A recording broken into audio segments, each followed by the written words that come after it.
kepada para politisi, juga kepada para pakar politik. Saya bilang, selama sekian tahun saya memperhatikan peta demokrasi dan gerak politik di Indonesia.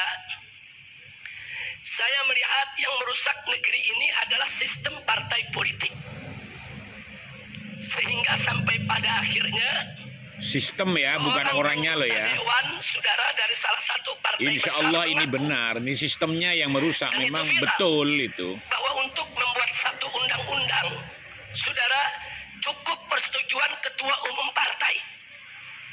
Artinya kalau di DPR itu katakan ada 9 partai atau 10 partai, cukup 10 orang itu yang ngatur kita punya negeri.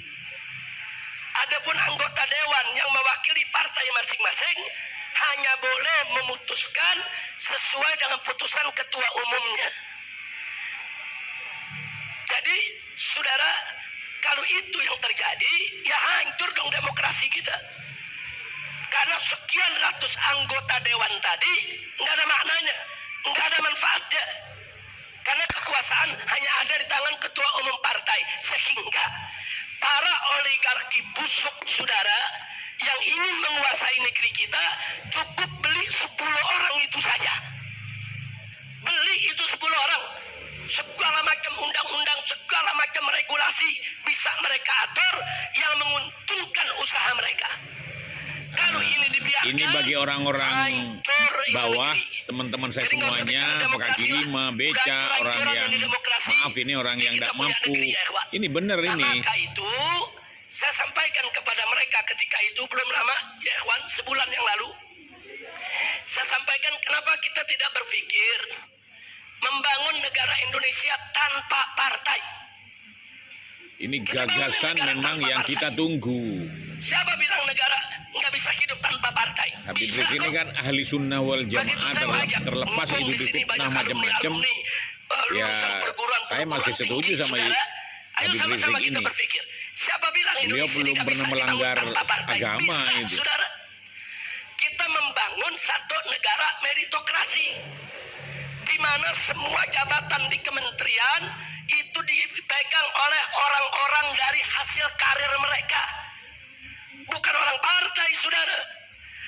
Dulu di zaman Soeharto, saudara, Orde Baru, dengan segala kebaikan dan kejelekannya, saudara, itu jabatan politis itu hanya sampai di jabatan menteri, saudara.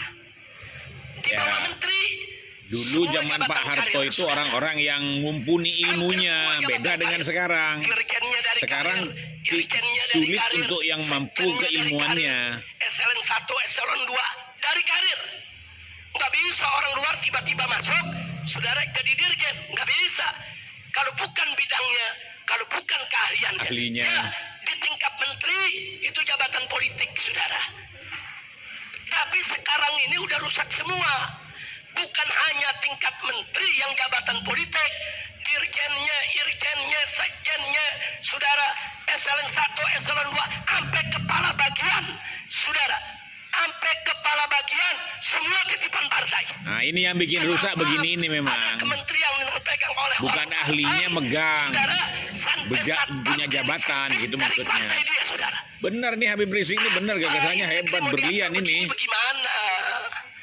Makanya tadi maaf saya katakan, selama sistem multiparti ini masih ada di kita punya negeri, yang kalau satu kementerian dikuasai oleh satu partai, kemudian dijadikan ATM-nya, saudara, untuk membesarkan partainya. Betul, ini jangan sah. demokrasi di Indonesia akan Itu sehat. rakyat Indonesia harus Waktu banyak itu, belajar ya, saya sampaikan ngikutin kenapa ini kita ya. bubarkan Oke. lagi itu semua partai.